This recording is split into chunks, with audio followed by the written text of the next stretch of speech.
Sometimes, the worst moments in a child's life become the doorway to something beautiful.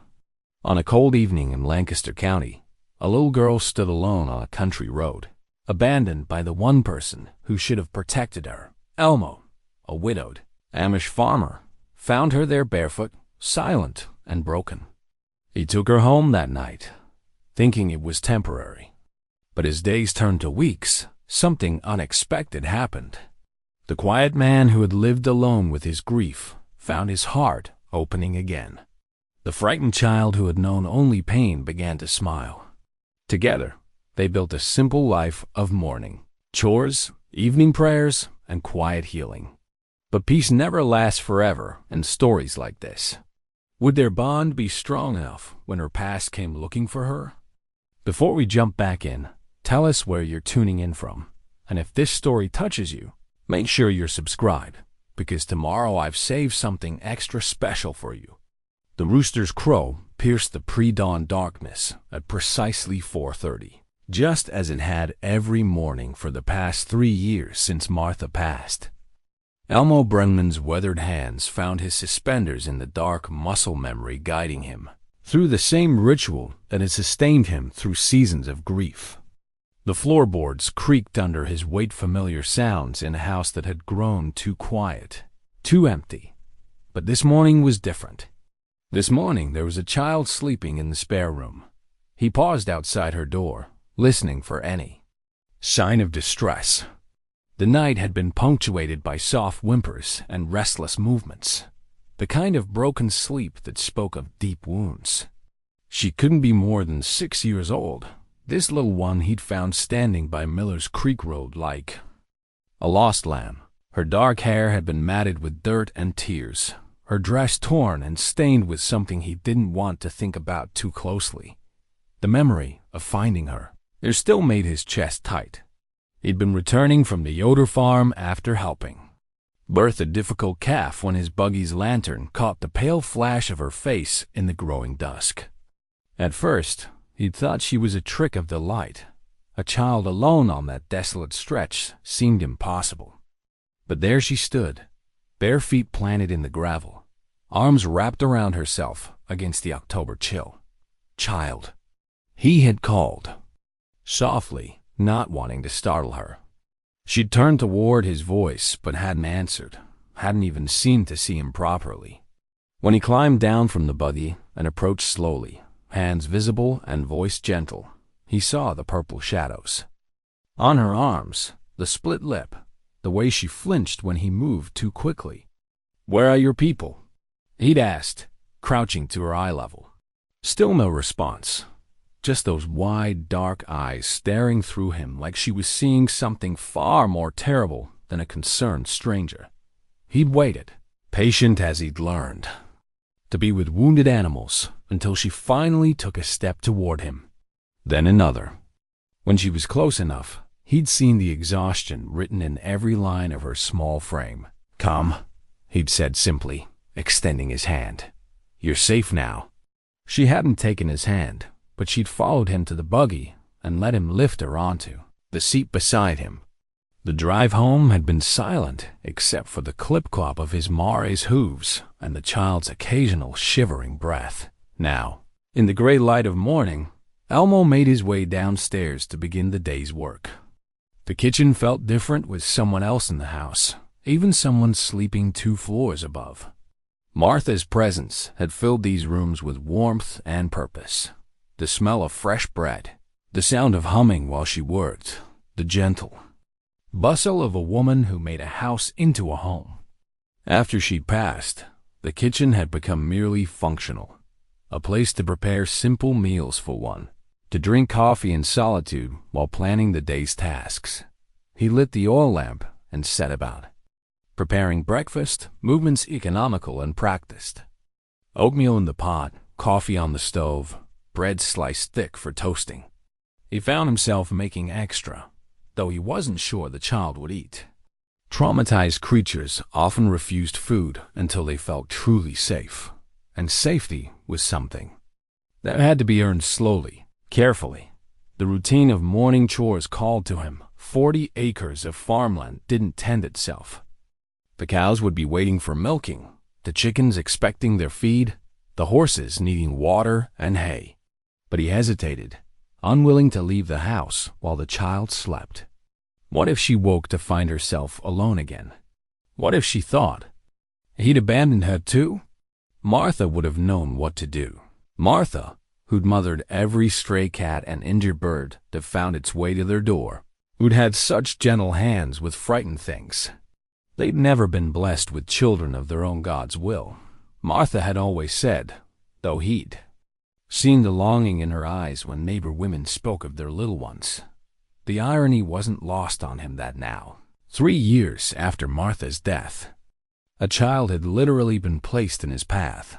A soft sound from upstairs made him freeze footsteps, tentative and careful. She was awake.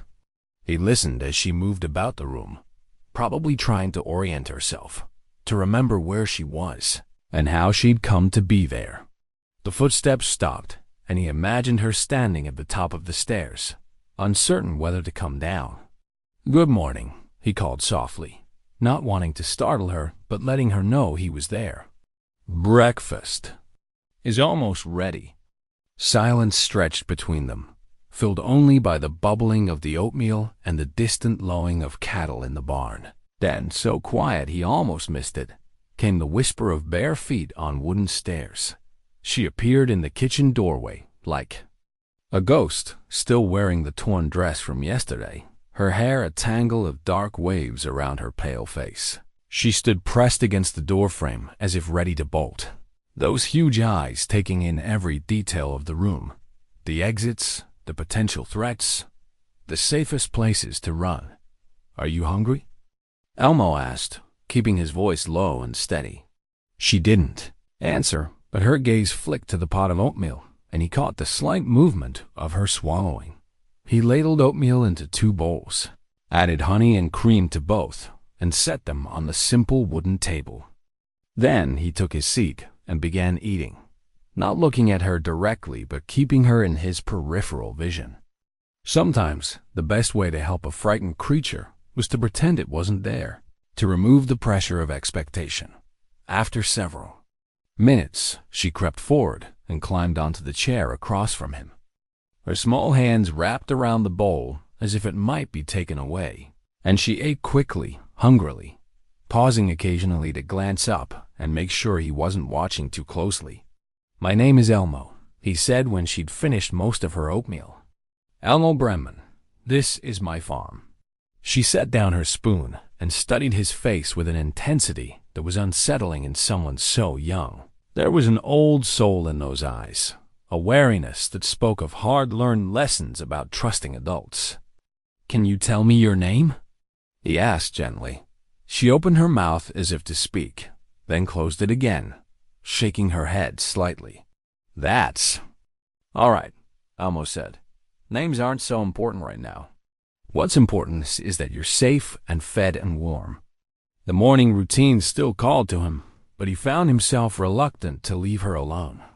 Instead, he made a decision that surprised him. "Would you like to see the animals?" he asked. "The cows need milking, and the chickens are probably wondering where their breakfast is." Something flickered in her expression, not quite interest, but maybe the absence of fear. She nodded once, a tiny movement that felt like a victory. He found an old coat of Martha's hanging in the mudroom, one that came down past the child's knees, but would keep her warm. She submitted to being bundled up without protest, though she flinched slightly when his fingers brushed her neck while adjusting the collar. The barn was a cathedral of golden light and peaceful sounds. The gentle breathing of cattle, the rustle of hay, the soft cooing of barn cats who'd made their homes in the loft. The child stayed close to his side as he went about his tasks, but he noticed how her shoulders gradually relaxed, how her breathing became less shallow. "That's Bessie," he said, indicating the largest of his 4 milk cows. "She's the bossy one.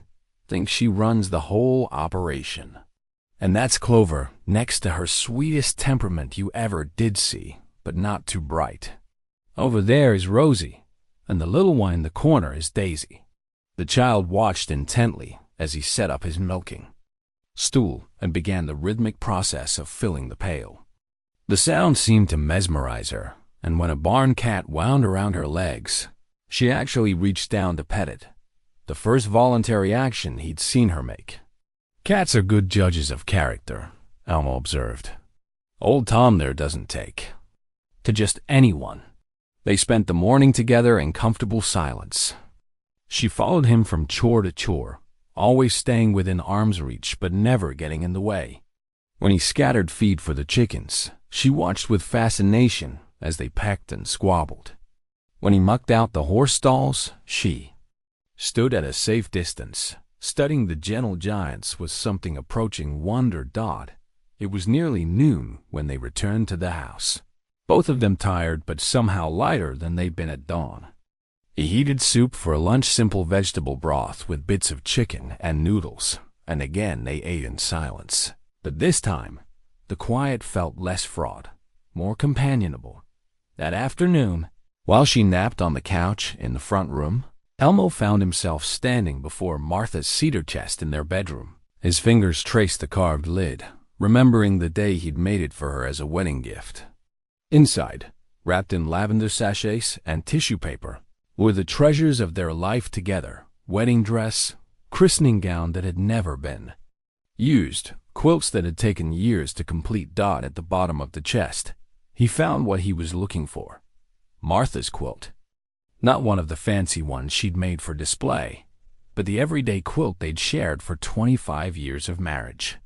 Soft cotton in shades of blue and cream, pieced together with perfect, tiny stitches and filled with love. It still smelled faintly of the lavender water Martha had favored.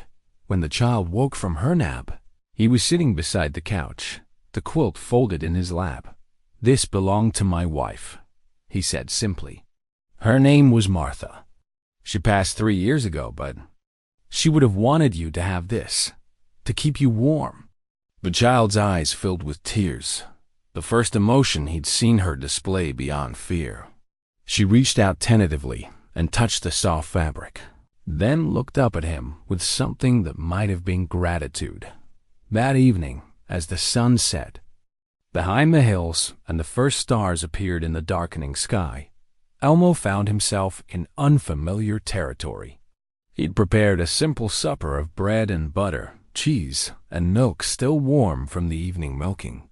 The child, he really needed to find out her name, sat across from him at the table that had seen so many meals shared between husband and wife. "In this house," he said carefully, "we give thanks before we eat. Would that be all right with you?" She nodded, and he was struck by how solemn she looked, how carefully she folded her small hands and closed her eyes when he began to speak. "Lord, we thank you for this food, for this shelter, and for bringing this child safely to our door. We ask for your guidance and wisdom in the days ahead. Watch over her, heal her hurts, and help her to know she is cherished. Amen." When he opened his eyes, he found her staring at him with an expression he couldn't quite read. But there was something softer in her face, something that hadn't been there before. After supper, he showed her the small room upstairs that had been Martha's sewing room. The single bed was made up with fresh sheets and Martha's quilt folded at the foot. A small oil lamp on the knitstand cast warm shadows on the walls, and the window looked out over the fields where fireflies were beginning their evening dance. "This can be your room," he said, "for as long as you need it." She climbed into the bed without a word, and he tucked Martha's quilt around her small form. On impulse, he began to sing softly, in the German his grandmother had taught him. It was a simple hymn about God's protection, about being held safe in the palm of his hand. By the time he finished the last verse, her breathing had deepened into sleep. He stood watching her for a long moment, this small stranger who had somehow become his responsibility, his unexpected gift. Tomorrow would bring questions that needed answering, people who would want to know what he planned to do with a lost child. But tonight she was safe and warm and fed, and that was enough. As he prepared for his own rest, Elmo found himself humming the old hymn. For the first time in 3 years, the house didn't feel quite so empty. 3 weeks had passed since the child had come into Elmo's life, and the rhythm of their days had settled into something that felt almost natural. She still hadn't spoken, not a single word beyond the occasional whispered yes or no when absolutely necessary, but her silence had become less sharp, less defensive. She helped with morning chores now, small hands learning to scatter chicken feed and collect eggs with surprising gentleness. She followed him through his daily routines like a shadow, always staying close but never getting in the way. Elmo had started calling her little bird in his mind, though he was careful not to say it aloud. Something about the way she tilted her head when listening, the way she seemed ready to take flight at any sudden movement, reminded him of the sparrows that nested in his barn eaves. This particular Tuesday morning began like all the others, coffee before dawn, quiet prayers, the familiar comfort of routine. But as Elmo returned from the barn with the morning's milk, he noticed an unfamiliar car parked in his lane. A sedan, official-looking and out of place among the buggies and simple farm equipment that usually graced his property. Little Bird saw it too. The change in her was immediate and alarming. Her whole body went rigid, and the basket of eggs she'd been carrying slipped from her hands, shells cracking against the ground as yolks spread golden across the dirt. "It's all right," Elmo said quickly, but she was already backing toward the barn, her breathing rapid and shallow. "Little Bird, it's Mr. Brenman," a woman's voice called from the porch. She was middle-aged, professional-looking, with a briefcase and a badge clipped to her jacket. "I'm Sandra Coleman from Child Protective Services. I need to speak with you about the child you've been harboring." The words sat heavy in the morning air like a judgment. Little Bird had disappeared entirely now, probably hiding in the barn loft where she'd established a small nest among the hay bales. Elmo felt a protective anger rise in his chest, an emotion so foreign he almost didn't recognize it. "She's not being harbored," he said carefully, approaching the woman with measured steps. "She needed help, and I provided it." Mrs. Coleman's smile was professionally sympathetic, but carried an underlying steel that Elmo recognized immediately. This was a woman accustomed to getting her way, to cutting through what she probably saw as rural sentiment and simple-minded good intentions. "I'm sure you meant well, Mr. Brenman, but there are proper channels for these situations. A child can't simply disappear from the system without documentation, without proper placement procedures. We've had a missing person report filed, and frankly, we're lucky no one's pressed kidnapping charges." The words hit him like physical blows. Kidnapping. Missing person report. His hands tightened on the milk pail, knuckles wide against the metal handle. "Kidnapping?" he repeated, his voice deadly quiet. "That child was abandoned on a country road, left like trash by whoever was supposed to protect her. I gave her food and shelter and safety. If that's kidnapping in your book, then your book needs rewriting." Something in his tone must have warned Mrs. Coleman to tread carefully. She softened her approach slightly, pulling out a manila folder thick with paperwork. "I understand your compassion, Mr. Brenman. Truly I do. But this little girl, Anna Chun, has been missing for 3 weeks. Her father filed a report claiming she wandered off from a rest stop. He's been frantic with worry." Anna Chun, so that was her name. But even as the information settled in his mind, something about Mrs. Coleman's story felt wrong. Fathers who were frantic with worry didn't abandon 6-year-old children on deserted roads. And the way little bird Anna had reacted to the mere sight of an official car suggested this wasn't a case of simple miscommunication. "I'd like to see this child now," Mrs. Coleman continued. "I need to verify her condition and begin the process of reuniting her with her family." "She's not ready for that," Elmo said firmly. "She's been through something terrible. She needs time. Mr. Brenman, I appreciate your concern, but you're not qualified to make those determinations. I need to see the child. Now. There was no refusing an order delivered with such authority. Elmo led Mrs. Coleman toward the barn, his mind racing. Anna would be terrified. She'd only just begun to trust him, to feel safe in this small corner of the world he'd tried to create for her. They found her exactly where he'd expected, curled in the hayloft, pressed into the farthest corner like a wild thing brought to bay. Her eyes were huge with fear, and she was wearing the torn, stained dress she'd arrived in 3 weeks ago. Somehow, she'd found it in the pile of clothes Elmo had set aside for mending and put it back on, as if reverting to the broken thing she'd been when he found her. Anna? Mrs. Coleman's voice was professionally gentle, but Anna flinched as if she'd been struck. Sweetheart, I'm Mrs. Coleman. I'm here to help you get back to your daddy. He's been so worried about you. The sound that escaped Anna's throat was barely human, a whimper of pure terror that made Elmo's hands shake with rage. She pressed herself further into the corner, and he could see dark stains spreading across the fabric of her dress. She'd wet herself in fear. Please, Elmo said quietly. Let me talk to her first. She trusts me. Mrs. Coleman nodded curtly, and Elmo climbed the ladder to the loft slowly, telegraphing every movement. Anna's eyes never left his face, and when he was close enough, she launched herself into his arms with desperate strength. She, little bird, he whispered, using the nickname aloud for the first time. I'm here. You're safe.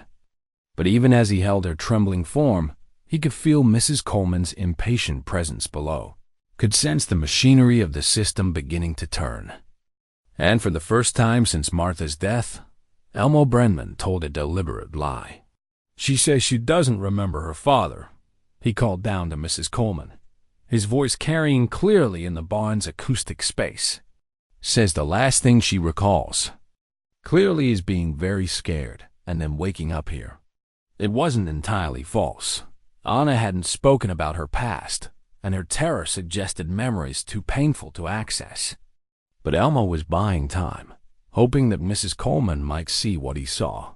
A child so traumatized that the mere mention of her father sent her into psychological collapse. Mrs. Coleman climbed halfway up the ladder, her professional mask slipping slightly as she took in Anna's condition. The terror, the regression, the way she clung to Elmo like he was the only solid thing in a world gone mad. This level of distress isn't typical for children who've simply gotten lost, she murmured, more to herself than to Elmo. Anna, honey, can you tell me what happened? How did you get separated from your daddy? Anna's response was to bury her face deeper against Elmo's chest and begin rocking slightly, a self-soothing behavior that spoke of deep trauma. When Mrs. Coleman reached out to touch her shoulder, Anna's whole body convulsed as if she'd been electrocuted. Don't, Elmo said sharply. Please. She's not ready for strangers touching her. Mrs. Coleman pulled back, and Elmo could see the wheels turning in her mind. Whatever she'd expected to find here, it wasn't this level of psychological damage. Mr. Brennan, I need to ask you some difficult questions. When you found Anna, what condition was she in? Was there any evidence of harm? The euphemism hung in the air between them. Elmo looked down at Anna's dark hair, remembering the bruises that had faded, the split lip that had healed, the way she'd flinched from any sudden movement during those first days. There were bruises, he said quietly, old ones and fresh ones. Someone had hurt her, Mrs. Coleman, hurt her badly and repeatedly. Did you document this? Take photographs? Report it to authorities? I documented it in my heart, Elmo said, his voice carrying an edge that made Mrs. Coleman take a step back. I documented it in the way she won't let anyone touch her, the way she has nightmares every night, the way she hoards food like she's not sure when she'll eat again. Your paperwork might not show it, but someone violated this child's trust in the worst possible way. Mrs. Coleman was quiet for a long moment, studying Anna's rigid form in Elmo's arms. When she spoke again, Her voice had lost some of its official certainty. "I need to make some phone calls," she said finally. "Mr. Brendan, I'm going to leave Anna here temporarily while I investigate this situation further. But understand this is highly irregular. If there's even a hint that she's not being properly cared for, she's being loved," Elmo said simply. Maybe for the first time in her life, after Mrs. Coleman left, her promises to return soon hanging like storm clouds over the farm, Elmo carried Anna back to the house.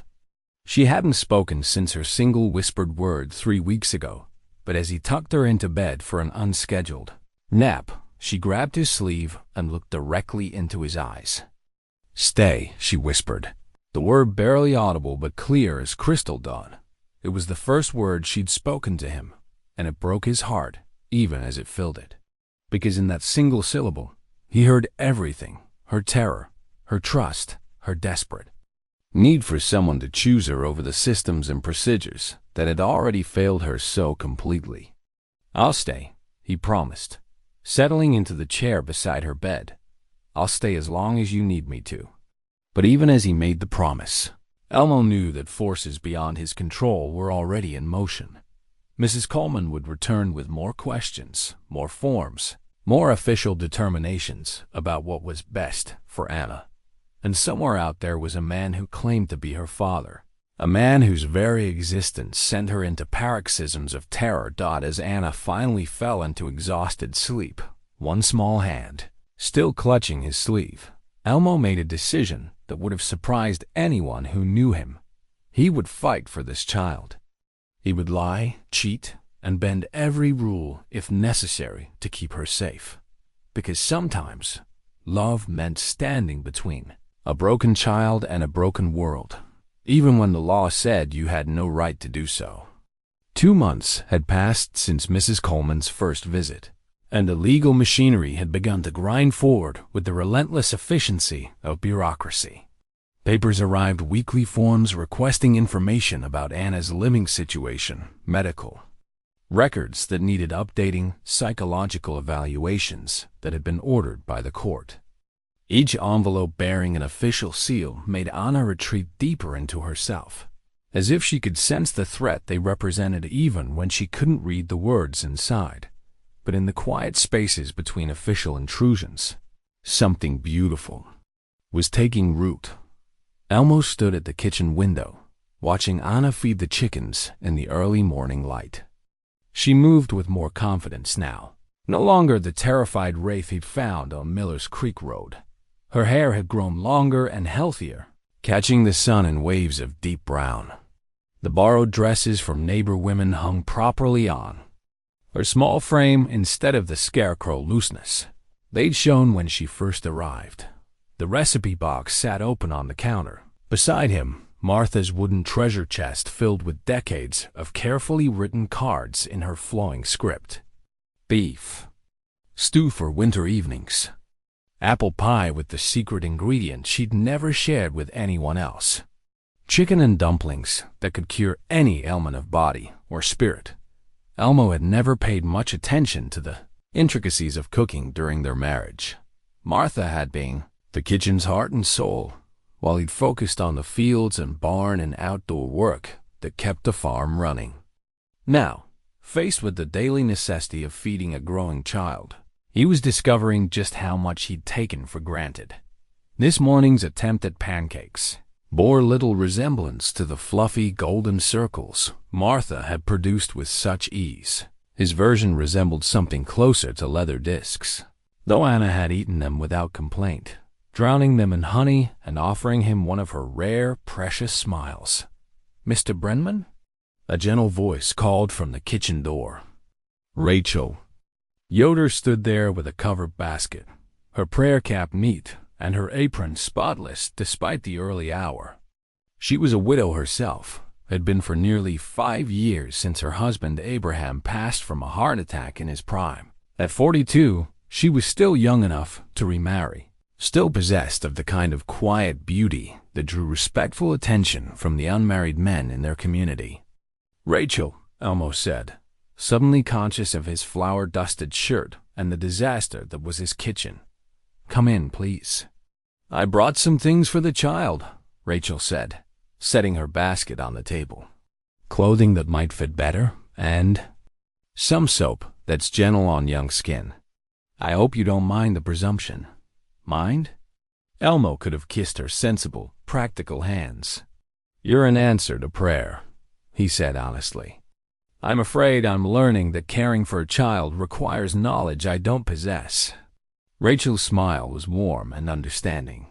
She'd raised 4 children of her own before they'd grown and started families, before tragedy had made her a widow. If anyone understood the mysteries of childhood, it was Rachel Yoder.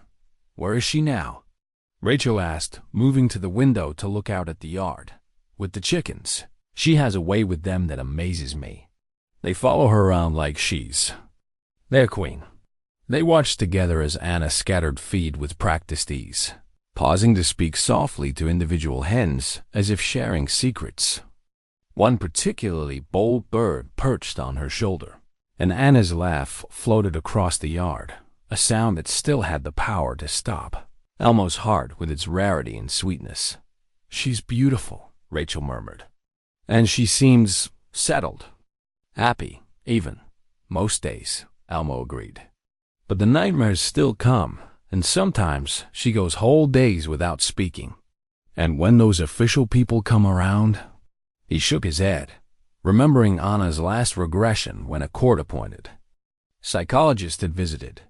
"The English don't understand trauma the way we do," Rachel said quietly.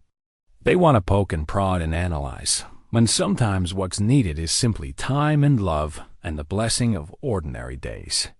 It was the longest speech he'd ever heard from Rachel, who tended toward economy with words. But every syllable rang with truth born of experience. "I don't know what I'm doing," Elmo admitted, the confession emerging before he could stop it. "I never expected ... us, a child. At my age, in these circumstances. Martha and I, we always hoped, but it never happened for us. And now God has placed this child in your path," Rachel finished gently. "Perhaps not in the way you might have imagined, but his ways are not always our ways." Anna appeared, in the doorway then, drawn by voices she didn't recognize. She took in Rachel's presence with the careful assessment she applied to all strangers, positioning herself close enough to Elmo to bolt if necessary, but far enough away to avoid accidental contact. "Anna," Elmo said softly, "this is Mrs. Yoder. Rachel, she's brought some things for you." Rachel had the wisdom not to approach too quickly. Instead, she opened her basket and began setting items on the table. Several dresses in Anna's size, neatly mended and pressed. Undergarments and stockings, a small brush for hair, soap wrapped in brown paper. "I thought you might like to choose which dress to try first," Rachel said, her voice pitched to the tone she'd used with her own children. "The blue one has pockets, see? And the green one has buttons shaped like flowers." Anna crept closer, drawn by the simple beauty of having choices. She touched the blue dress with tentative fingers, then looked up at Elmo as if asking permission. "They're yours," he said. "Mrs. Yoder made them specially for you." The transformation when Anna put on the blue dress was remarkable. For the first time since he'd known her, she looked like what she was, a 6-year-old girl, not a refugee from some unnamed catastrophe. The dress fit perfectly, the color bringing out the depth of her dark eyes. When she discovered the pockets, her face lit up with genuine delight. "Thank you," she whispered to Rachel, the words so soft they barely disturbed the air. "You're very welcome, child," Rachel replied, and something in her tone suggested this was more than a simple gift exchange. It was an adoption of sorts, one woman taking another woman's child under her protective wing. The rest of the morning passed in domestic harmony that felt almost normal. Rachel taught Anna to braid her own hair while Elmo attempted another batch of pancakes using one of Martha's foolproof recipes. This time, The results were actually edible, and Anna's obvious pride in her appearance made every burned experiment worthwhile. But normalcy was a fragile thing in their situation. When Mrs. Coleman's car appeared in the lane just after noon, Anna's face went white beneath her neat braids, and she pressed herself against Rachel's side with instinctive trust. "Remember," Rachel murmured to Elmo as he prepared to meet the social worker, "this child belongs here now. Don't let them make you forget that." The words stayed with him as he walked out to face whatever new challenges the system had devised for them. Behind him, he could hear Rachel's gentle voice explaining to Anna that some grown-ups just needed to ask questions, that it didn't mean anything bad was going to happen. But as Mrs. Coleman emerged from her car with an expression that looked distinctly official and unsympathetic, Elmo wondered if Rachel's reassurances would prove to be promises he couldn't keep. 4 months into their unlikely family arrangement, Anna had begun calling him Papa Elmo in quiet moments when she thought no one else was listening. The first time he'd heard it, whispered to one of her beloved chickens as she explained why the hen needed to lay eggs in the proper nesting box. He'd had to step behind the barn to compose himself. Now, as autumn painted the Lancaster County, hills in shades of gold and crimson, those 2 words had become the sweetest sound in his world. But sweet sounds were becoming increasingly rare as outside pressures mounted. The school district had sent letters, official documents with letterheads, and legal language about compulsory education and truancy laws. Anna was 6 years old, they reminded him sternly, and Pennsylvania law required her attendance at approved educational institutions.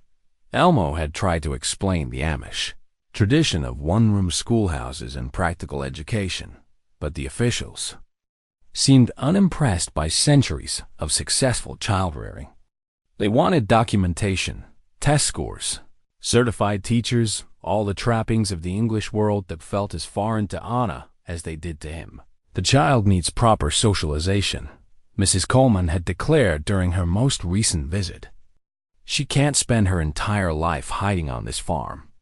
There are developmental milestones, social skills that can only be learned through interaction with peers." What she couldn't see, what none of them could see, was the way Anna had bloomed in the safety of the farm's routine. How she hummed while collecting eggs. How she'd started helping Rachel with simple cooking tasks. How she'd begun to ask questions about the world around her in that soft, hesitant voice that grew stronger each day. This particular morning brought news that made Elmo's hands shake as he read the official letterhead. A list of approved foster families. Potential adoption placements. All temporary, they assured him. While Anna's case was being resolved, the papers described her like a problem to be solved rather than a child who'd found her home. Anna was in the kitchen with Rachel, learning to knead dough for the week's bread. Her small hands worked the yeast-sweetened mixture with concentration, tongue poking out slightly as she focused on Rachel's gentle instructions. She wore the green dress with flower buttons today, and her hair was braided with the competence that came from daily practice. "Folded like this, see?" Rachel demonstrated, her weathered hands guiding Anna's smaller ones. "The dough will tell you when it's ready. It becomes smooth and elastic, like a baby's skin." Anna nodded seriously, then looked up at Elmo with bright eyes. "Papa Elmo, will you teach me to milk Bessie today? Mrs. Rachel says I'm almost big enough." The casual use of Papa Elmo in front of Rachel should have made him self-conscious. But Rachel's approving smile suggested she'd heard it before and found nothing inappropriate in Anna's chosen title for him. "I think you might be ready," he agreed, settling into the chair across from them. The legal documents felt heavy in his pocket, but he couldn't bring himself to disturb this moment of perfect domestic tranquility. "I was thinking," Rachel said carefully, not looking up from her supervision of Anna's kneading, "that Anna might benefit from some formal religious instruction. Bishop Hospitaller mentioned that the children's Sunday school could use an extra pair of hands helping with the younger ones." It was a brilliant suggestion, and Elmo recognized the strategy behind it. If Anna were integrated into the church community, if she had an established role among the plain people, it would be much harder for outside authorities to argue for her removal. Would you like that? He asked Anna. Learning with other children. About God and the Bible? Anna's hands stilled in the dough, and for a moment he worried he'd pushed too hard, too fast. But then she nodded, a small smile playing at the corners of her mouth. Will you be there too, Papa Elmo? Every Sunday, he promised. Right beside you. The promise felt sacred, weighted with more meaning than a simple commitment to church attendance. It was a vow to stand between her and anything that might threaten the fragile security they'd built together. That afternoon, as Anna napped in her room upstairs, Elmo found himself alone with Rachel in the kitchen. She was cleaning up from their bread-making session, moving through his domestic space with the ease of long familiarity. Somewhere along the way, her weekly visits to help with Anna's needs had become a natural part of their routine. She's thriving, Rachel said without preamble, hanging the dish towel on its peg with characteristic precision. Whatever those English social workers think they know about child development, they can't argue with what anyone can see. Anna is a different child than she was 4 months ago. Tell that to Mrs. Coleman, Elmo said, pulling the legal documents from his pocket. They want to place her with a proper family. 2 parents, suburban house, all the advantages that money and education can provide. Rachel read through the papers with the careful attention she applied to everything important. When she finished, her usually gentle expression had hardened into something approaching steel. They want to take her away, she said. It wasn't a question. Temporarily, Elmo said, the word tasting bitter. While they investigate long-term placement options. But you and I both know what temporary means in their world. Rachel was quiet for a long time, staring out the window toward the fields where Anna would soon wake and want to help with evening chores. When she spoke, her voice carried a determination that surprised him. Then we don't let them. Rachel, I've been thinking, she interrupted, which was unusual enough to capture his complete attention, about Anna's situation, about what might strengthen your position as her guardian. She paused, seeming to gather courage for whatever she was about to say. A child needs a mother as well as a father. The authorities keep mentioning that as a concern, a single man raising a young girl without proper female influence. But if you weren't single, the suggestion hung in the air between them, revolutionary and practical all at once. Elmo stared at Rachel, seeing her clearly for perhaps the first time, not just as his helpful neighbor, but as a woman who'd opened her heart to a damaged child, who'd invested her time and care in creating something that looked remarkably like a family. Rachel, he said carefully, are you suggesting? I'm suggesting that Anna needs protection, she said firmly. And sometimes protection requires unconventional solutions. I've seen how you are with her, Elmo. You love that child, like she was born to you, and she trusts you in a way she may never trust another soul. But marriage would be practical, Rachel finished. For Anna's sake, 2 adults committed to her welfare, a stable household, integration into the community. It would be much harder for them to argue that she needs removing from that kind of environment. The idea was staggering in its simplicity and complexity both. Marriage to Rachel would indeed solve many of their legal problems. But marriage was sacred, not to be entered lightly, even for the best of intentions. You don't have to decide now, Rachel said gently, seeming to read his thoughts. But think about it, Elmo. Think about what's best for Anna. As if summoned by her name, Anna appeared in the kitchen doorway, hair mussed from sleep and clutching the small cloth doll Rachel had made for her. She looked between the 2 adults with the intuitive awareness children possessed for sensing important conversations. Is it time for evening chores? She asked, her voice still soft with sleep. Yes, little bird, Elmo said. the endearment coming naturally now. Bessie's probably wondering where her favorite helper has gone. As Anna ran upstairs to change into her work dress, Rachel gathered her things to leave. But at the door, she paused and looked back at him with an expression that was equal parts vulnerable and determined. "She drew a picture yesterday," Rachel said quietly, "while you were out fixing fence posts. She drew our family, you, me, and her, standing in front of the house. When I asked her about it, she said it was her dream." The words hit him like a physical blow, sweet and devastating all at once. Anna had been drawing families in her mind, creating futures that included all of them together. After Rachel left, Elmo stood in his kitchen, their kitchen, and tried to imagine what it would mean to make Anna's dream a reality. The practical benefits were undeniable, but beneath the strategic considerations lay something more complex. The growing realization that his feelings for Rachel had evolved beyond neighborly gratitude into something deeper, something that had been building quietly through shared concerns and domestic intimacy, and the simple pleasure of watching her nurture his chosen daughter.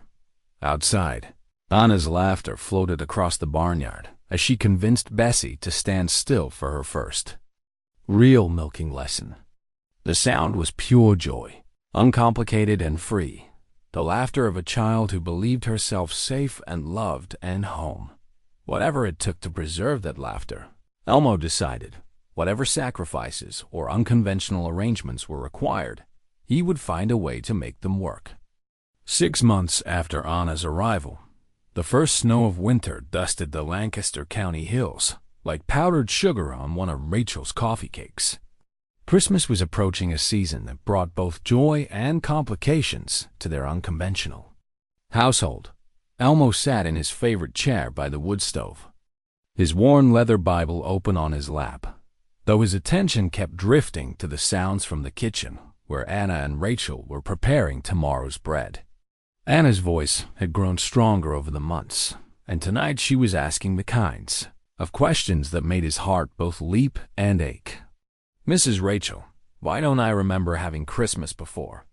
Papa Elmo says all children have Christmas memories, but mine feel ... empty." Rachel's response was gentle but honest. "Sometimes, little bird, when very hard things happen to us, our minds protect us by letting us forget. It doesn't mean those Christmases didn't happen. It just means they might not have been very happy ones. But this Christmas will be happy, won't it?" "This Christmas will be the happiest," Rachel assured her, and Elmo could hear the smile in her voice. "Because this Christmas, you're home." Home. The word had taken on new meaning in the months since Anna had arrived. This house that had felt like a mausoleum after Martha's death had somehow transformed into something alive again, filled with the sounds of childhood, the warmth of extended family, the comfortable rhythms of 3 people who had chosen each other against all odds.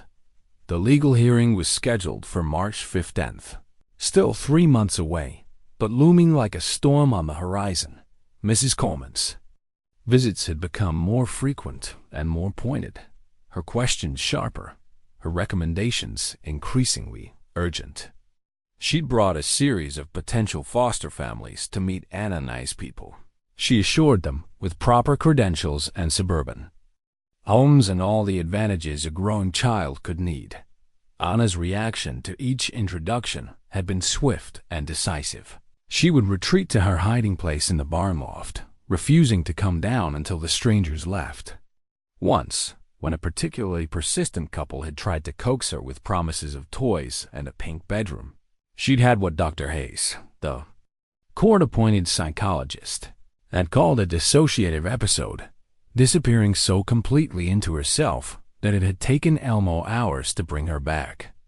"She's obviously deeply attached to you," Dr. Hayes had told him afterward, making notes in her ever-present folder. "But attachment isn't always healthy, Mr. Brenman. Sometimes children form trauma bonds with their rescuers that can actually impede their psychological development." Trauma bonds. as if the love growing between him and Anna was some kind of pathology rather than the most natural thing in the world. The truth was simpler and more complex than any official diagnosis could capture. Anna had found safety in this house, with these people in this life they built from the wreckage of abandonment and loss. She'd begun to heal here, to trust here, to become the child she was meant to be before the world had wounded her so deeply. And now they wanted to tear her away from all of that in the name of proper procedure. "Papa Elmo?" Anna appeared in the living room doorway, flour dusting her hands and a serious expression on her face. "Can I ask you something important?" "Always, little bird. What's troubling you?" She climbed into the chair beside him, careful not to disturb his Bible, and tucked her small hands into the warmth of her lap. At 6, she was still tiny for her age, but the hollow-cheeked fragility she'd arrived with had filled out into the sturdy health of a well-loved child. "Mrs. Coleman says I might have to go live with other people. Nice people who can give me things you can't." She paused, seeming to search for the right words. "But I don't want things, Papa Elmo. I want you." The simple statement hit him like a physical blow. He set his Bible aside and gathered her into his arms. This precious child who had somehow become the center of his world. "I want you too, little bird, more than anything." Then, why did the grown-ups keep trying to make me leave? How to explain to a 6-year-old that the world was full of rules and systems and official procedures that sometimes worked against the very people they were meant to protect? How to make her understand that love alone wasn't always enough to keep a family together when law and bureaucracy stood in opposition? "Sometimes," Elmo said carefully, "grown-ups get so focused on following rules that they forget what the rules are supposed to accomplish. The rules are supposed to keep children safe and happy and loved. But the people making decisions about you don't always see that you already have all those things. Do you think they'll make me go away?" The question hung in the air between them, heavy with all the fears neither of them wanted to voice. Elmo thought about the legal documents accumulating on his desk, the interviews and evaluations and home inspections that seemed designed to find fault rather than recognize success. "I think," he said finally, "that sometimes you have to fight for the people you love. And I'm prepared to fight for you, Anna, no matter what it takes." She was quiet for a long moment, processing this with the solemnity that trauma had taught her. When she spoke again, her voice was small but determined. "I'll fight too. I don't know how, but I'll try to be brave." "You're already the bravest person I know," Elmo assured her. "Braver than any grown-up I've ever met." Rachel appeared in the doorway then, wiping her hands on her apron and taking in the scene with the intuitive understanding she'd developed for their family dynamics. "The bread's rising nicely," she announced, "and I thought we might start planning our Christmas traditions. After all, this is Anna's first real Christmas with us." The shift in topic was deliberate and welcome. Anna brightened immediately, the serious conversation forgotten in favor of more pleasant possibilities. "Can we make cookies shaped like animals?" Anna asked eagerly. "And sing songs? And maybe—" She paused, suddenly shy. "Maybe have a Christmas tree? I think those are wonderful ideas," Rachel said, settling into the third chair that had somehow become hers in their evening ritual. "And I know where we can find the most beautiful tree on the whole farm." As they talked about Christmas plans and family traditions, Elmo found himself studying Rachel with new eyes. She'd become essential to their daily life, arriving each morning to help with breakfast and staying through evening chores.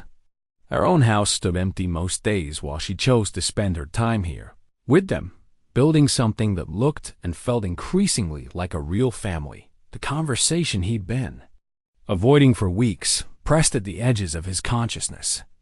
Marriage to Rachel would indeed strengthen his legal position, but the thought no longer felt purely strategic. Watching her with Anna, seeing the gentle way she'd guided the child through the feminine mysteries he couldn't navigate alone, recognizing the quiet love that had grown between them all. He was beginning to understand that his feelings for Rachel had evolved beyond gratitude into something deeper and more complicated. "Papa Elmo," Anna said suddenly, interrupting his thoughts. "Mrs. Rachel should live here with us all the time. Then we'd be a real family, and maybe the grown-ups would stop trying to take me away." The words hung in the air with the devastating honesty that children possessed. Rachel's cheeks flushed pink, but she didn't look away from Elmo's surprised gaze. "Anna," she said gently, "that's a very grown-up decision. One that Papa Elmo and I would have to talk about very carefully. But you love us, don't you?" Anna pressed with the relentless logic of childhood. "And we love you. Mrs. Coleman says families are people who love each other and take care of each other. So why can't we just be a family? Why indeed?" Elmo thought, as he met Rachel's eyes across the small space that separated them. In the lamplight, with Anna curled between them and the warmth of home surrounding them all, the answer seemed simpler than all the complications he'd been manufacturing in his pseudos. Sometimes the most practical solution was also the most natural one. Sometimes what began as strategy could become something real and precious and worth fighting for in its own right. "We'll talk about it," he promised Anna, but his eyes remained on Rachel. "We'll talk about what it means to be a real family." Outside, the snow continued to fall, blanketing their small world in peaceful silence. But inside, by the warmth of the fire, three people who had found each other against all odds began to imagine what forever might look like. The new year brought both hope and dread in equal measure. January's bitter cold kept the farm locked in winter's grip. But inside the warm kitchen, Anna was learning skills that connected her to generations of plain women who had come before. Under Rachel's patient guidance, she was stitching her first quilt square, a simple pattern in blues and whites that matched her favorite dress. "Keep your stitches small and even," Rachel instructed, her own needle moving with the unconscious rhythm of decades of practice. "Each stitch is a prayer," my grandmother used to say. "A prayer for the person who will someday be warmed by this quilt." Anna's tongue poked out in concentration as she carefully pushed her needle through the fabric. Her stitches were crooked and inconsistent, the work of small hands still learning their strength. But the determination in her face reminded Elmo of Martha in her early quilting days. "Who will my quilt warm?" Anna asked, pausing to examine her progress. "Perhaps a baby," Rachel suggested gently. "Or maybe someone who's cold and needs comfort. Good quilts have a way of finding the people who need them most." The custody hearing was now only 2 months away, March 15th, a date that had taken on the weight of destiny in their household. The legal preparations had intensified, and Elmo's kitchen table had become a battlefield of documents and testimony preparations and character. References from community members. Dr. Margaret Hayes had been conducting regular sessions with Anna, trying to assess her psychological well-being and attachment patterns. The sessions took place in the front parlor, with Anna perched on the edge of the horsehair sofa that had belonged to Elmo's grandmother, answering questions about her feelings and memories and dreams for the future. "Tell me about your family," Dr. Hayes had asked during the most recent session, her pen poised over her ever-present notepad. "Papa Elmo takes care of me," Anna had replied with the careful precision she used when talking to officials. "And Mrs. Rachel teaches me things that ladies need to know. And we all take care of each other." But what about your real father, Anna? Your biological father? Do you ever think about him?" The change in Anna had been immediate and alarming. Her small hands had clenched into fists, and she'd begun the shallow breathing that preceded her worst episodes. "Papa Elmo is my real father," she'd whispered, her voice barely audible. "The other man was bad. He hurt me and left me on the road like trash." Dr. Hayes had made extensive notes about that session, though Elmo couldn't tell from her professional demeanor whether Anna's response had helped or hurt their case. But it was the conversation that had taken place last week that truly kept Elmo awake at night. Bishop Hospitaller had arrived unannounced on a gray Thursday morning, his presence always indicating matters of serious spiritual or community importance. "Elmo," the bishop had said without preamble, settling his considerable bulk into a kitchen chair while Rachel busied herself preparing coffee. "The church has been discussing your situation.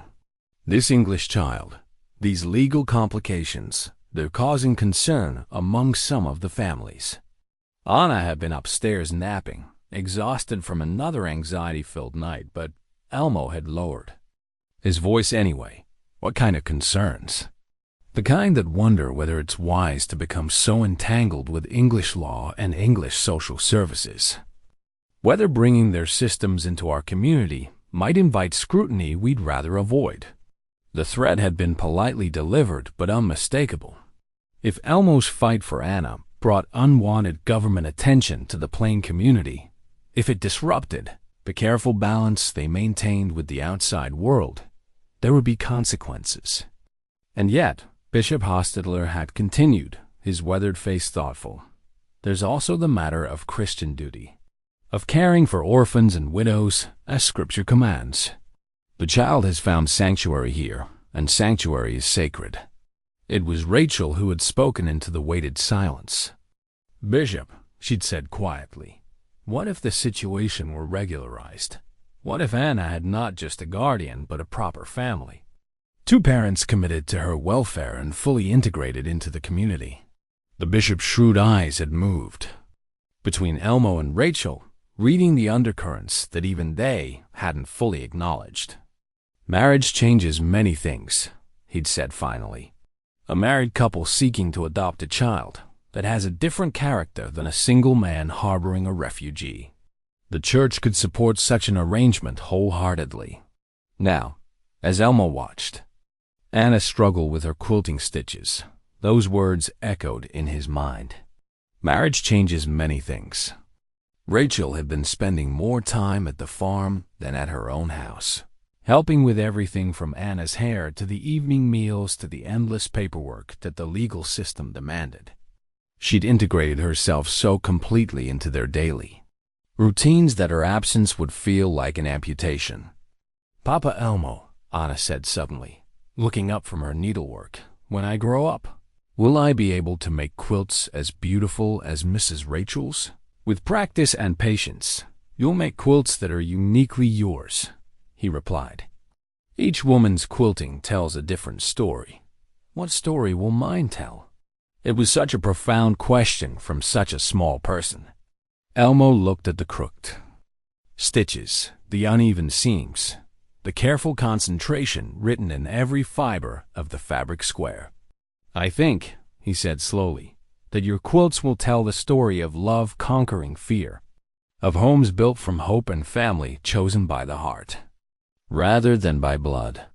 Anna smiled, one of her rare, radiant expressions that could light up even the dreariest winter day. "I like that story." That evening, after Anna had been tucked into bed with Martha's quilt and a gentle song in the old German, Elmo found himself alone with Rachel in the kitchen. She was mending one of Anna's dresses, her needle moving in steady rhythm while the wind howled around the corners of the house. "Rachel," he said quietly, "we need to talk about what the bishop suggested." Her hand stilled for a moment before resuming their work. "I've been thinking about it too. It would be practical," Elmo continued, feeling his way carefully through territory that was both familiar and strange. "For Anna's sake, a stable two-parent household would be much harder for them to challenge." "Yes," Rachel agreed. "It would be practical, but be practical?" They sat in silence for several minutes, the weight of unspoken feelings filling the space between them. Finally, Rachel set down her mending and looked directly at him. "Elmo, I need you to know that my feelings about this arrangement, about Anna, about this household, about you, they've grown beyond mere practicality." The admission hung in the air like a gift and a challenge both. Elmo studied her face in the lamplight, seeing not just a helpful neighbor, who'd become essential to their daily life, but the woman who'd opened her heart to a damaged child, who'd fought beside him for Anna's welfare, who'd somehow become the missing piece of a puzzle he hadn't even realized was incomplete. "Mine too," he said simply. "I think Martha would approve. She always said that love multiplied rather than divided, that there was always room in a good heart for more love, not less." "So we're talking about a real marriage," Rachel said carefully. "Not just a legal convenience." "If you're willing," Elmo replied. "If you think you could be happy here with us as a family." Rachel's smile was answer enough, but she gave him words as well. "I think Anna has been planning this longer than either of us realized. She's been teaching me where you keep the good dishes, showing me which hymns you prefer for evening prayers, making sure I know exactly how you like your coffee." The thought of Anna orchestrating their romance from behind the scenes should have been amusing, but instead, it filled Elmo with profound tenderness. Even as a child, she'd understood that families were built on more than just blood and legal documents. They were built on choice and commitment and the daily decision to love each other through whatever challenges arose. "When?" Rachel asked. "Soon," Elmo replied. "Before the hearing. Before anyone can argue that Anna lacks a stable family environment." But even as they made their plans, both of them understood that they were crossing a threshold that went far beyond legal strategy. They were choosing to build something permanent together, something that would outlast court proceedings and bureaucratic decisions. They were choosing to become the family that Anna had already claimed them to be in her heart. Outside, snow began to fall again, blanketing their small world in pristine silence. But inside, by the warmth of the fire, two people who had found unexpected love were planning a future that would give a lost child the forever home she'd dreamed of since the night she'd first felt safe enough to sleep without nightmares. Anna's quilt square lay on the table between them, crooked stitches and all, representing the imperfect but beautiful way that broken things could be mended with patience and love. Tomorrow, Rachel would teach her more stitches, help her improve her technique, guide her hands toward greater skill. But tonight, the simple square was perfect, exactly as it was a testament to the courage it took to create something beautiful from scraps, something lasting from what others might have discarded as worthless. Just like their family. 1 week before the custody hearing, Elmo's hand shook as he held the crumpled letter that would change everything. It had arrived with the morning mail, mixed innocuously among bills and church bulletins, but the moment he'd seen his name scrawled in unfamiliar handwriting, his blood had turned to ice water. The envelope was postmarked from Philadelphia, and the return address meant nothing to him. But the contents made his worst nightmares seem like pleasant dreams. Mr. Brenman, I know you got my daughter, Anna. The social workers and cops been looking for her, but I know she's on your farm. I seen the papers about the hearing. You think you can just steal a man's kid and get away with it? Here's the thing. I've been watching. I know where you live, where the kid goes, what your routine is. I know about the widow woman, too. Real cozy setup you got there. I want $5,000 cash. You bring it to the old grain elevator on Route 30, Tuesday night at midnight. You don't come, or you bring anybody else, and I disappear with my daughter. Try to find us then. I got rights. She's my blood, and blood trumps whatever game you people are playing. Don't test me on this. Jack Morris and Elmo read the letter 3 times before the words fully penetrated his consciousness. Anna's father, the man who'd thrown her from a moving car and left her broken on a country road, was alive. More than alive. He was free and tracking them and making threats that turned Elmo's protective instincts into something dangerously close to murderous rage. The kitchen door opened and Anna skipped in from her morning chores, cheeks pink from the February cold and completely unaware that her world was about to collapse again. She was chattering about the new calf that had been born during the night, about how Bessie had let her help with the milking without any fuss, about the Valentine she was making for Rachel. "Papa Elmo, why do you look so sad?" she asked, her voice shifting from happy chatter to the careful concern she'd learned during months of reading adult expressions for signs of danger. "Just thinking about grown-up things, little bird," he managed, folding the letter quickly and stuffing it into his pocket. "Nothing for you to worry about." But Anna had developed radar for adult deception, honed by years of survival in an unpredictable world. Her eyes narrowed slightly, and she moved closer to him with the cautious approach she used when sensing threat. "Is it about the hearing? Are they going to make me leave?" The question broke his heart, but lying would have been worse. Anna deserved honesty, even when the truth was terrifying. "Someone from your past has contacted me," Elmo said carefully. "Someone who claims to have legal rights to you. But Anna, I want you to listen to me very carefully. No matter what happens, no matter what anyone says or threatens, you are not going anywhere with anyone who would hurt you. Do you understand?" The color drained from Anna's face as the implications sank in. She didn't need him to say the name. She'd lived with the fear of this moment every day since arriving at the farm. "He found me," she whispered, the words barely audible. "The car man found me." "Yes," Elmo confirmed, seeing no point in softening the blow. "But finding you and taking you are two very different things. I won't let that happen, Anna. I promise you that." But even as he made the promise, Elmo's mind was racing through implications and possibilities, none of them good. Jack Morrison had parental rights that superseded everything else, legal technicalities that could override Anna's obvious terror, or clear testimony about abuse, even the evidence of her physical and emotional healing in Elmo's care. Worse, the letter suggested that Morrison had been watching them, learning their routines, planning his approach. The thought of that man lurking in the shadows while Anna played innocently in the yard, while she walked to the mailbox or fed the chickens or helped with evening chores, made Elmo's hands clench into fists. Rachel arrived an hour later for her daily visit, took one look at both their faces, and immediately understood that something catastrophic had occurred. "What's happened?" she asked quietly, settling Anna at the kitchen table with paper and crayons to keep her occupied while the adults talked. Elmo handed her the letter without a word, watching her face transform from concern to horror to determination as she read. "Morrison's demands. This is extortion," she said flatly. "And it's proof that he's unfit to parent anyone, let alone a traumatized child. It's also proof that he's desperate," Elmo replied. "Desperate people do desperate things, Rachel. He's already shown he's willing to abandon a 6-year-old child.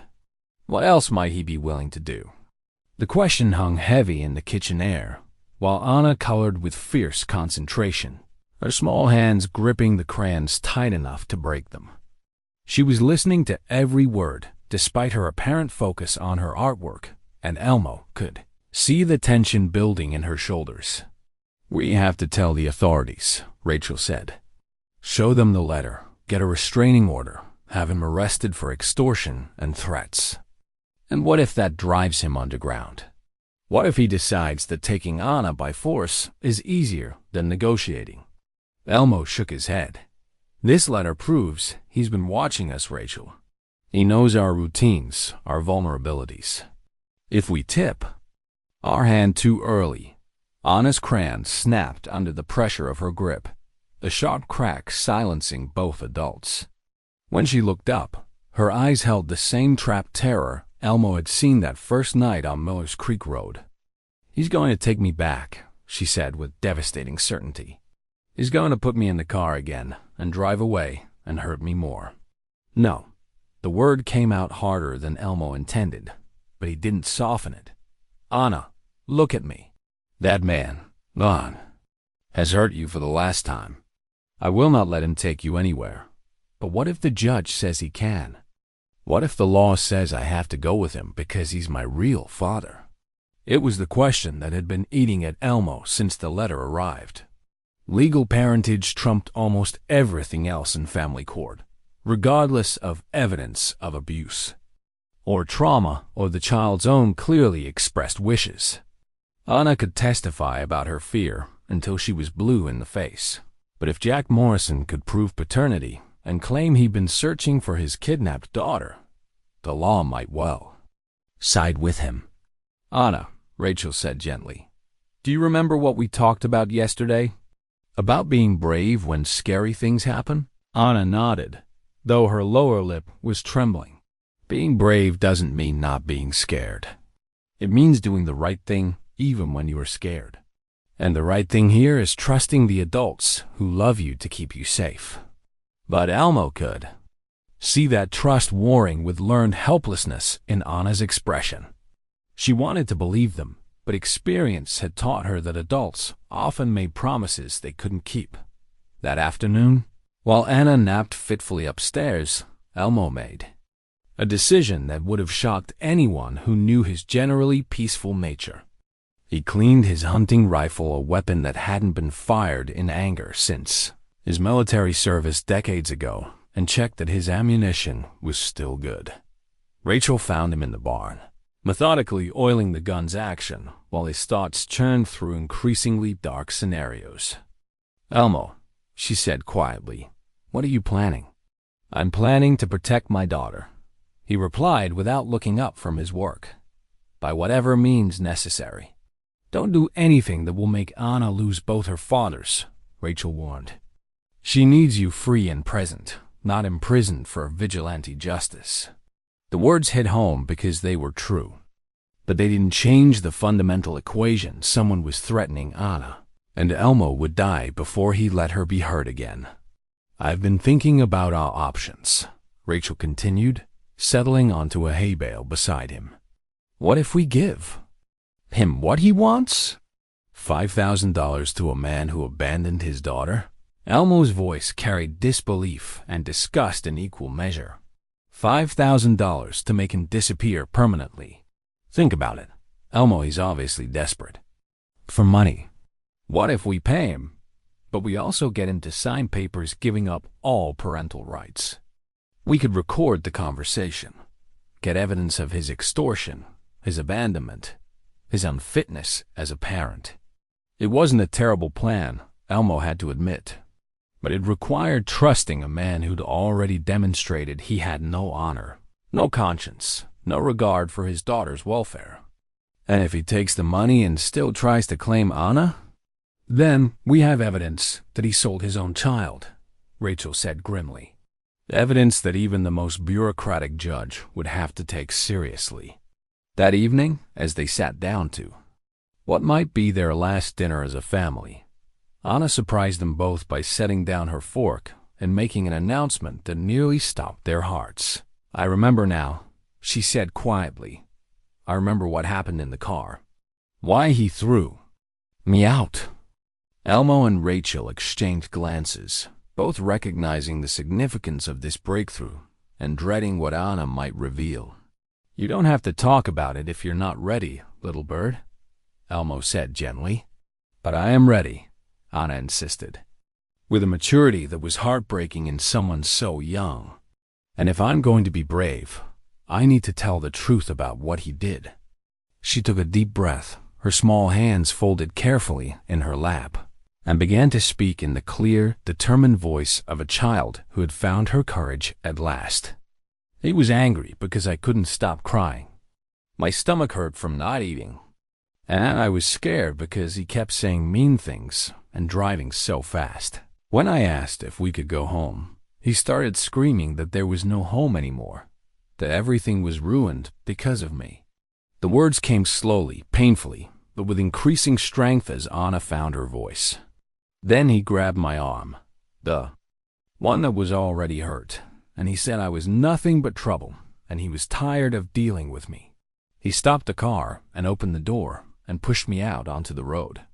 He said if I was such a burden, I could find my own way in the world." Anna paused, looking directly at Elmo with eyes that held pain but also something stronger resolution. "But he was wrong, Papa Elmo. I did find my own way. I found my way home to you."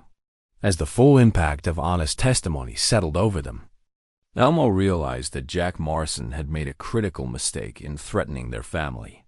He'd awakened something in Anna that abuse and abandonment had tried to destroy her own sense of worth, her own power to choose her destiny, and he'd created enemies who would stop at nothing to protect her.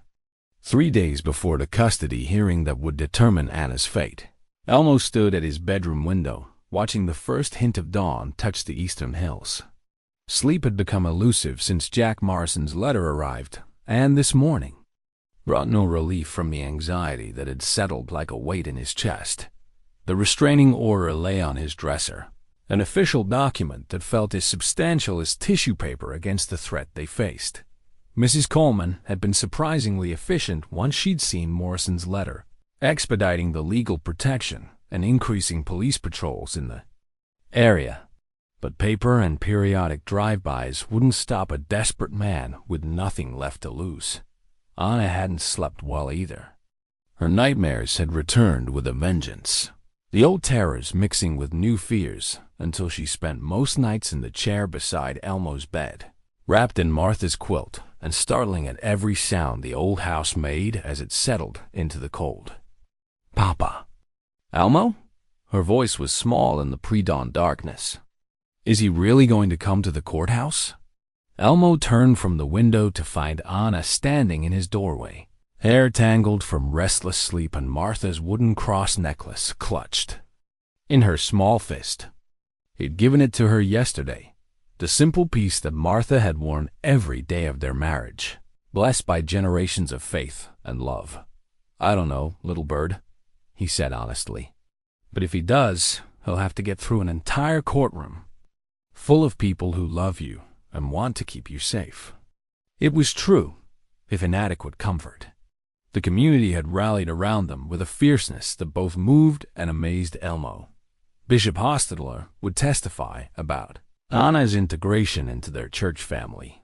Dr. Hayes had revised her psychological evaluation to emphasize Anna's remarkable progress and the trauma that separation would cause. Even neighbors who barely knew them had offered to appear as character witnesses. Rachel appeared in the hallway behind Anna, already dressed for the day, though the sun hadn't yet risen. In the week since Morrison's threat, she'd moved into the house permanently, partly for practical protection, partly because the pretense of separate households had become impossible to maintain. Their wedding was scheduled for the day after the custody hearing, assuming they were all still free to celebrate it. Bishop Hostetler had agreed to perform the ceremony despite the unconventional circumstances, recognizing that love sometimes moved faster than social conventions required. "Any word from the police?" Rachel asked quietly, settling Anna between them on the edge of Elmo's bed. "Officer Martinez called last night. No sign of Morrison in the area, but they're watching all the main roads into town. Mrs. Coleman arranged for additional security at the courthouse tomorrow." "Tomorrow," Anna repeated, the word carrying all the weight of finality. "What if the judge doesn't believe me? What if they think I'm lying about what he did?" "Then we'll appeal," Elmo said firmly. "And if that doesn't work, we'll find another way."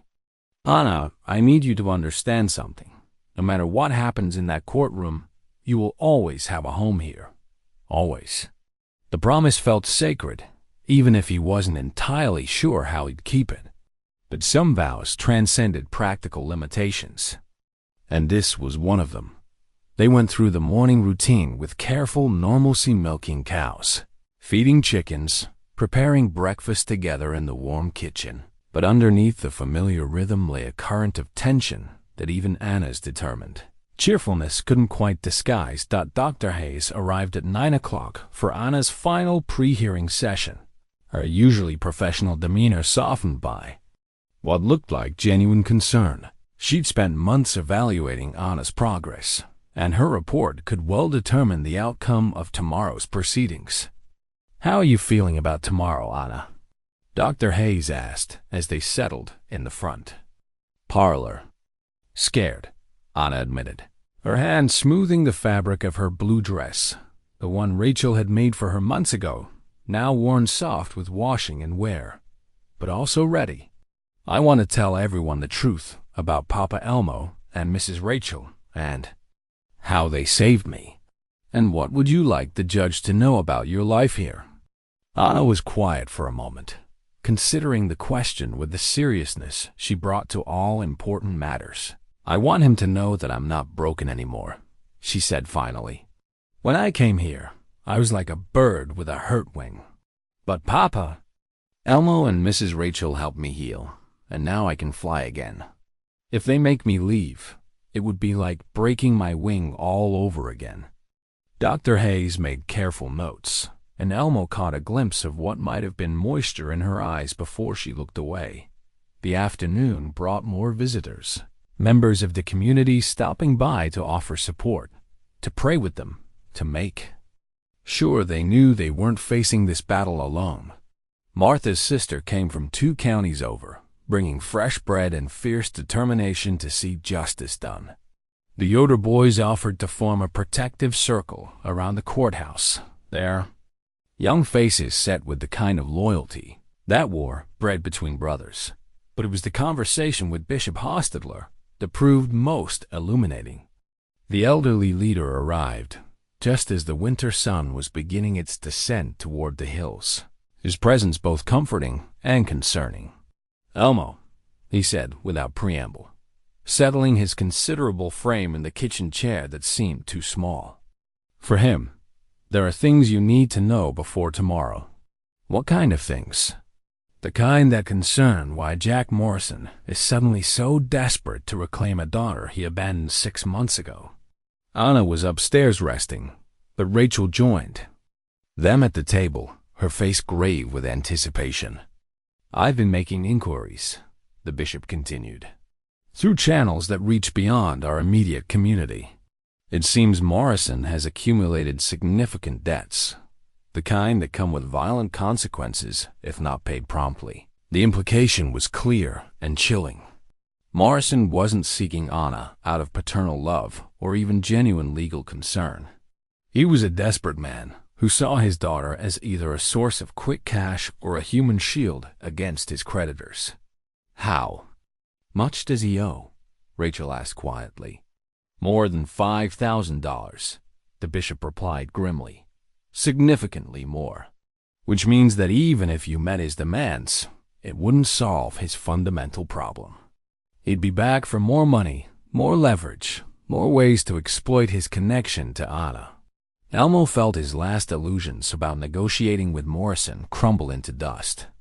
There would be no reasonable solution to this crisis, no way to buy there. Way out of the threat. Morrison would keep coming back until either his debts killed him or he dragged Anna down with him. "There's something else," Bishop Hostetler said, his voice heavy with reluctance. "The people Morrison owes money to, they're not known for their patience or their mercy. If he can't pay, and if they discover he has a daughter who's been placed with a prosperous farming family," he didn't need to finish the thought, "Anna would become a target not just for her father's desperation, but for the violence of strangers who saw her only as leverage in a debt collection." "What are you suggesting?" Elmo asked, though he suspected he already knew. "I'm suggesting that tomorrow's hearing is about more than custody. It's about Anna's very survival. And if the system fails her, if legal technicalities override obvious truth, then the community must be prepared to act." The words hung in the air like a challenge and a promise both. The plain people were not given to dramatic gestures or violent solutions, but they were also not inclined to stand by while children were sacrificed to legal machinery that had lost sight of its fundamental purpose. "What kind of action?" Rachel asked. "The kind that prioritizes a child's safety over bureaucratic convenience," the bishop replied. "The kind that recognizes that sometimes earthly law and divine law point in different directions, and we must choose which master we will serve." That evening, as they prepared what might be their last dinner as an intact family, Anna surprised them all by asking to say grace herself. Her small voice carried clearly in the quiet kitchen as she folded her hands and closed her eyes. "Dear, God, she began. Thank you for bringing me to Papa Elmo and Mrs. Rachel. Thank you for teaching me that families aren't just people who share blood, but people who choose to love each other every day. Tomorrow, scary things might happen, but I'm not scared anymore because I know I'm loved. Please help the judge see the truth about where I belong. And please help the bad man find peace so he doesn't have to hurt people anymore. Amen. The simple prayer nearly undid both adults, but Anna seemed oddly peaceful afterward, as if she'd settled something important in her own mind. As bedtime approached, she chose to sleep in her own room for the first time in days, tucking Martha's cross under her pillow and smoothing her quilt with careful hands. Papa Elmo, she said as he bent to kiss her goodnight. Whatever happens tomorrow, I want you to know that you're the best father any little girl could ask for, and I'll always be proud to be your daughter. The words were so unexpectedly mature, so filled with finality, that Elmo had to leave the room before she could see his tears. Later, as he sat with Rachel by the dying fire, they spoke in quiet voices about contingency plans and worst-case scenarios and all the ways their world might shatter in the next 24 hours. If things go badly tomorrow, Rachel said quietly, if the system fails Anna the way it's failed so many children before her, what then? Elmo was quiet for a long time, staring into the glowing embers and thinking about promises made and vows that transcended legal technicalities. Then we do what people have always done when the law abandons. Justice, he said finally. We protect our children by any means necessary, and we trust that God will sort out the consequences. Outside, snow began to fall again, covering their small world in deceptive peace. But inside, three people who had chosen each other against all odds prepared to fight for their right to remain a family, whatever the cost might prove to be. The courthouse steps rose before them like a mountain in the gray March morning, each concrete step representing another barrier between Anna and the safety she'd found on Elmo's farm. Media vans lined the street. Word had somehow leaked about the custody case, and now their private battle had become public spectacle. Anna stood frozen at the bottom of the steps, her small hand gripping Elmo's with desperate strength. She wore her best dress, the green one with flower buttons that Rachel had made especially for today, and Martha's wooden cross hung around her neck like a talisman against evil. But beneath the careful preparation, terror radiated from her small frame in waves. I can't, she whispered, her voice barely audible above the noise of gathering reporters and curious onlookers. Papa Elmo, I can't go up there. Yes, you can, little bird, Elmo said gently, crouching to her eye level despite his own fear. You're the bravest person I know. You survived things that would break grown men, and you're going to survive this too. But even as he offered comfort, Elmo's eyes swept the crowd nervously, searching for any sign of Jack Morrison. The restraining order meant nothing if Morrison chose to violate it, and the chaos of media attention would provide perfect cover for someone determined to cause trouble. Anna! Mrs. Coleman appeared at their side, slightly breathless from rushing across the street. I need to prepare you for what's about to happen. Your biological father's attorney has filed a motion to have you returned to his custody immediately. They're claiming you were illegally detained, that your testimony was coerced. That, Anna's knees buckled, and only Elmo's quick reflexes prevented her from collapsing onto the courthouse steps. The color had drained completely from her face, and her breathing had become rapid and shallow. Enough, Rachel said sharply, moving to Anna's other side and creating a protective barrier with her body. Can't you see you're terrifying her? I'm trying to prepare her for reality, Mrs. Coleman shot back, but her tone softened when she saw Anna's condition. Anna, sweetheart, I know this is scary, but you need to be strong today. You need to tell the judge exactly what happened. Exactly how you feel about living with Mr. Bremen. I want to go home, Anna whimpered, pressing her face against Elmo's shoulder. Please, Papa Elmo, can we just go home? Before Elmo could answer, a commotion erupted near the courthouse entrance. Reporters surged forward, cameras flashing, as a man in an ill-fitting suit pushed through the crowd with obvious determination. Even at a distance, even after 6 months, Anna recognized him instantly. "No," she breathed, the word emerging as a sob. No. Jack Morrison looked older than his 32 years, worn down by whatever desperation had driven him to this moment. His eyes swept the crowd until they locked onto Anna's terrified face, and his expression shifted into something that might have been satisfaction or might have been hunger. "That's my daughter," he called out loudly enough for the reporters to hear. "That's my little girl these people kidnapped." Anna's response was immediate and devastating. She began to hyperventilate, her small body shaking with such violence that Elmo feared she might have a seizure. The carefully rehearsed testimony, the brave words she'd practiced, all of it dissolved in the face of her deepest terror made manifest. "Get her inside," Rachel urged, but Anna had gone completely rigid, unable to move or speak or do anything but stare at the man who had thrown her away like garbage. Morrison started toward them, flanked by a shark-suited lawyer and trailing reporters, like sharks scenting blood.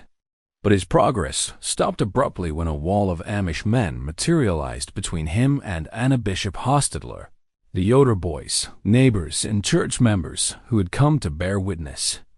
"You need to stay back." Officer Martinez appeared as if from nowhere, his hand resting casually on his service weapon. "The restraining order is still in effect, Mr. Morrison." "I have a right to see my daughter," Morrison snarled, but he stopped, advancing. "I have a right to talk to her before these people fill her head with more lies." "You have the right to sit quietly until the judge calls your case," Officer Martinez replied coolly. Nothing more, but the damage was done. Anna had seen her father, heard his voice, felt the old fear crash over her like a tide.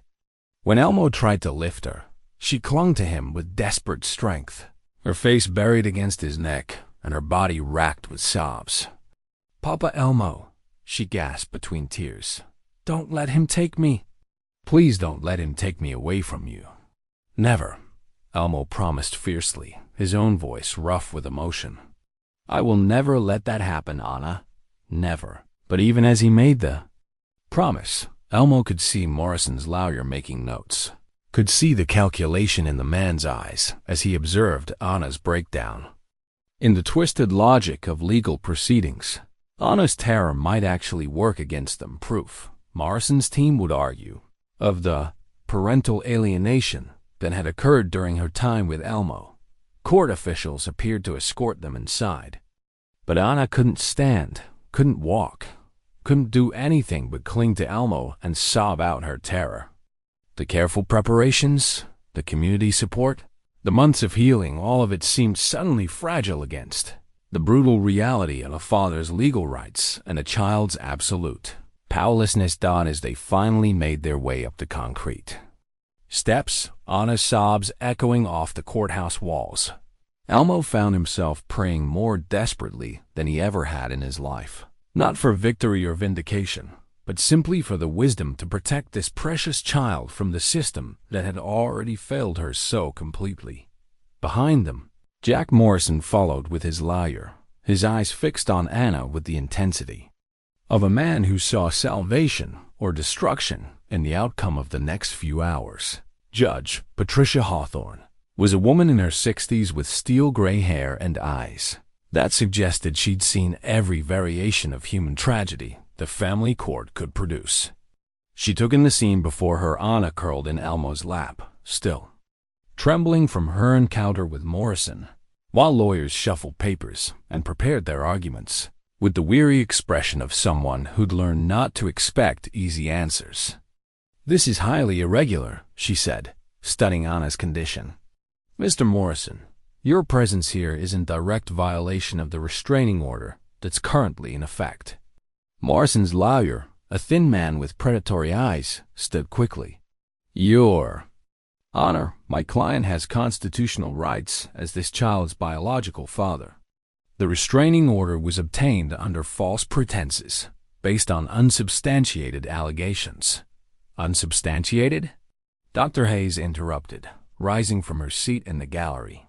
Your Honor, if I may, I have 6 months of documented evidence showing this child's trauma response to her biological father. What we witnessed outside today was textbook PTSD triggered by the presence of her abuser. Alleged abuser, Morrison's lawyer corrected smoothly. And we maintain that any trauma this child displays is the result of parental alienation syndrome caused by her unlawful detention by Mr. Brenman. Judge Hawthorne raised her hand for silence, her attention fixed on Anna. I'd like to speak with the child privately in my chambers. Given her obvious distress, I think that's our best option for getting Anna's testimony. Anna's grip on Elmo tightened to the point of pain.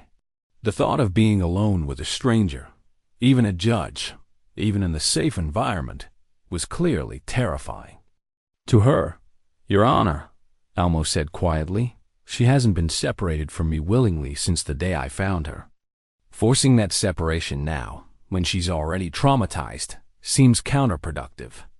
Mr. Brenman, I appreciate your concern, but I need to hear from Anna without outside influence. That includes influence from you. It was Rachel who found the solution. Your Honor, what if Anna could have a support person with her? Someone neutral, like Dr. Hayes, who's worked with her throughout this process. Judge Hawthorne considered this, then nodded. Dr. Hayes, are you willing to serve as Anna's advocate during questioning? Absolutely, Your Honor. The chambers were smaller and less intimidating than the courtroom, furnished with comfortable chairs and a child-sized table, where Judge Hawthorne kept toys and art supplies for young witnesses. Anna sat close to Dr. Hayes, Martha's cross clutched. In one hand, while she answered questions in a voice so soft, the court reporter had to lean forward to catch her words. Anna, can you tell me about the man who was outside today? Do you remember him? Anna nodded slowly. That's the car man. The one who hurt me and threw me away. Can you tell me what happened in the car? The story came out in halting fragments, hunger and fear, angry words and rough hands. The terrifying moment when the car door opened and she found herself flying through the air before landing hard on the gravel road. He said I was trouble, Anna whispered, tears streaming down her face. He said he was tired of dealing with me and I should find my own way in the world. Judge Hawthorne's expression remained carefully neutral, but Dr. Hayes caught the slight tightening around her eyes. And how do you feel about living with Mr. Brenman? For the first time since entering the chambers, Anna's face brightened. Papa Elmo saved me. He found me on the road and took me home and made me safe. He teaches me about God and farming and how to be brave. He loves me even when I have nightmares or get scared or break things by accident. Would you like to stay with him? Forever and always, Anna said without hesitation. Papa Elmo and Mrs. Rachel are my real family now. They chose me, and I choose them too. When they returned to the courtroom, Judge Hawthorne's demeanor had shifted subtly. She listened to Morrison's lawyer argue about paternal rights and legal technicalities, but her attention kept returning to Anna's small form pressed against Elmo's side. Mr. Morrison, the judge said finally, I'd like to hear from you directly. Can you explain to this court why I should return custody of this child to you? Morrison stood awkwardly, clearly uncomfortable with public speaking. She's my daughter, he said, as if that explained everything. My blood. I made a mistake, okay? I was going through a rough time, dealing with some personal issues. But I've got my life together now, and I want her back. Can you describe these personal issues? Morrison's lawyer touched his arm in warning, but Morrison pushed ahead. Financial stuff. Stress. Look, I admit I wasn't thinking clearly when the incident happened. But that doesn't mean I don't love my kid. And yet, Judge Hawthorne said quietly, you've made no attempt to contact this child in 6 months. No attempt to verify her safety or well-being. Instead, you've spent this time accumulating gambling debts and sending extortion letters to the man who's been caring for her. Morrison's face flushed red. That's not. I was looking for her, Mr. Morrison. I've reviewed the evidence in this case very carefully. Your daughter's testimony, Dr. Hayes' psychological evaluation, the physical evidence of abuse, and yes, the threatening letter you sent to Mr. Bremen. Based on all of this, I'm terminating your parental rights, effective immediately. The words hit the courtroom like a thunderclap. Morrison lurched to his feet, his face twisted with rage. You can't do that. She's mine. She's my daughter. Not anymore, Judge Hawthorne said firmly. And Mr. Brenman, I'm granting you full legal custody of Anna Chun, soon to be Anna Brenman, with the recommendation that adoption proceedings begin immediately. Anna's joyful sob echoed through the courtroom as she buried her face against Elmo's chest. For the first time in 6 months, she was truly safe, not just physically protected, but legally secure in the knowledge that no one could ever take her away from the people who loved her. But Jack Morrison wasn't finished. Security officers moved to escort him from the courtroom as he continued shouting threats and accusations, his desperation finally stripped of any pretense of parental concern. The last thing Anna heard as the doors closed behind him was his voice screaming that this wasn't over, that he'd find another way. But for Anna, pressed safe against Papa Elmo's heart, while the courtroom erupted in celebration around them, Morrison's threats felt as distant and powerless as a storm that had already passed. She was home. She was loved. She was finally, legally, permanently free. 6 months after the courtroom victory that had changed everything. Summer painted the Lancaster County hills in shades of green so vibrant they seemed to glow from within. The wedding that should have taken place the day after the custody hearing had been postponed twice, first by the emotional exhaustion that followed their legal battle, then by Anna's insistence that they wait until she could walk down the aisle without crutches from a broken leg she'd suffered falling out of the barn loft while playing with the newest batch of kittens. Now, on this perfect August morning, Anna stood in the farmhouse kitchen wearing a dress that was a smaller version of Rachel's wedding gown. Cream-colored cotton with tiny pearl buttons and sleeves that covered her arms completely. The scars from her early life were still there, would always be there, but they no longer defined her. She was Anna Brenman now, officially and permanently, with legal documents that proclaimed what her heart had known for months. This was her real family. Are you ready, little bird? Elmo asked, adjusting his black suit jacket nervously. At 59, he'd never expected to be a groom again, much less the father of a 7-year-old who'd insisted on being both flower girl and best man at his wedding. I've been ready forever, Papa, Anna replied, grinning up at him with the confidence that had replaced her old fearfulness. Mrs. Rachel has been ready too. You're the one who keeps getting nervous and postponing things. It was true, and they both knew it. Elmo had discovered that happiness, after so many years of loss and loneliness, could be almost as overwhelming as grief. The idea that he could have both a wife and a daughter, that his empty house could be filled with laughter and love again, sometimes felt too precious to trust. But Anna had lost patience with adult anxieties about tempting fate. She'd survived abandonment and abuse and bureaucratic systems designed to help, but often harming instead. If she could be brave enough to trust in forever families and happy endings, then surely the grown-ups could manage it too. The ceremony took place in the front yard under the ancient oak tree that had sheltered 3 generations of Brenmans. Bishop Hostadler performed the service in both English and German, while the entire community looked on with the satisfaction of people who'd watched love triumph over impossible odds. Rachel had never looked more beautiful than she did walking across the grass in her simple wedding dress, carrying a bouquet of wildflowers that Anna had picked that morning. But it was the look on her face, pure joy mixed with profound peace, that made even the most stoic of the Amish men reach for their handkerchiefs. "Do you, Elmo Brennan, take Rachel Yoder to be your lawfully wedded wife, to love and honor, and cherish through all the seasons of life that God may grant you?" "I do," Elmo said, his voice steady despite the emotions threatening to overwhelm him. "And do you, Rachel Yoder, take Elmo Brennan to be your lawfully wedded husband, promising to love and support him and to mother his daughter, Anna, as your own child?"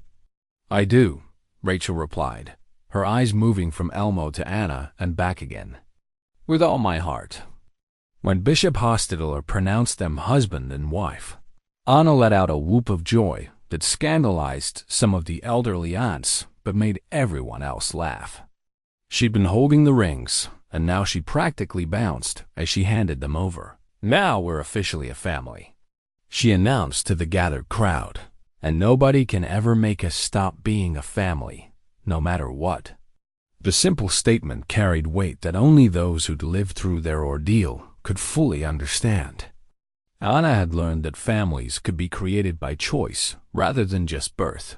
That love was stronger than law, and that sometimes the people who saved you were the ones who needed saving too. The reception was held in the barn, decorated with quilts and lanterns and tables groaning under the weight of community generosity. Anna moved through the celebration like a small hostess, making sure everyone had enough to eat and introducing herself as Anna Brennan, officially adopted, to anyone who would listen. But it was later, as the sun set behind the hills and the guests began to drift home to their own farms and families, that the most perfect moment occurred. Elmo and Rachel sat on the front porch swing, watching Anna chase fireflies across the yard with some of the younger children, her laughter carrying on the warm evening air. "Can you believe it?" Rachel murmured, her head resting on Elmo's shoulder. 6 months ago, we weren't even sure we'd all be together today." "God's timing," Elmo replied, though his voice carried wonder at the mysterious ways divine providence had worked in their lives. "A year ago, I was a lonely widower with no prospects for anything but growing old alone. Now you're a husband and father with more blessings than any one man deserves." Rachel finished, smiling at him in the gathering twilight. Anna ran up to the porch then, slightly out of breath and glowing with happiness. "Papa, Elmo, Mama.